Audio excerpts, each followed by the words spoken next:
Ibu mertua ini datang dan mengatakan kepada menantunya agar pulang ke rumah orang tuanya selama beberapa hari. Mengapa aku harus pulang, Ibu? Kamu tahu kan adik iparmu ini baru saja melahirkan, jadi ia akan tinggal di kamarmu beberapa hari. Mana bisa begitu, Ibu, karena anak-anakku harus bersekolah. Bagaimana kalau menunggu anak-anak libur sekolah saja? Tidak bisa, kamu harus cepat pergi. Karena hari ini juga adik iparmu harus menginap di sini. Bukankah adik ipar punya rumah sendiri? Rumah adikmu ini di pedesaan. Kalau musim panas begini banyak nyamuk di sana. Aku tidak mau cucuku sampai tergigit nyamuk. Ibu memikirkan cucu ibu itu. Bukankah anakku cucu ibu juga? Aku tidak peduli, pokoknya kamu harus segera pergi, tapi bagaimana dengan anak-anakku? Kalau begitu kamu ngontrak saja bersama anak-anakmu itu? Aku tidak mau, Ibu, sudah berani rupanya kamu padaku.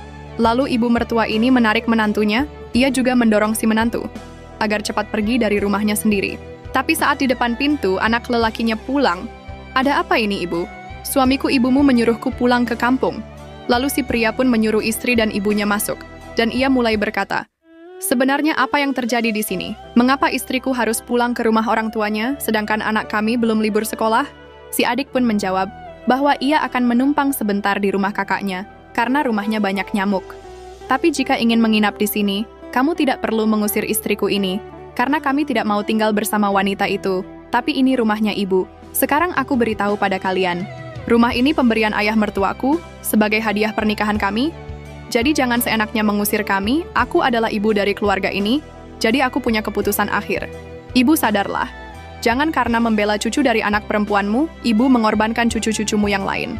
Dan aku tidak akan keluar dari rumahku. Apa kamu telah lupa? Kamu keluar dari siapa? Apa kamu mau jadi anak durhaka karena membantahku? Sebelumnya aku minta maaf pada ibu, karena aku tidak mau menuruti keinginan ibu, ucap si anak. Dengan emosi sang ibu berkata, kalau kamu tidak mau pergi, aku akan memukulmu. Dan saat ingin memukul menantunya, si anak langsung menangkap tangan sang ibu. Jangan berlaku keterlaluan, ibu. Seharusnya ibu malu. Ini bukan rumah kita. Ini rumah Mei Ling. Dan apakah ibu lupa? Siapa dulu yang merawat ibu ketika ibu sakit parah?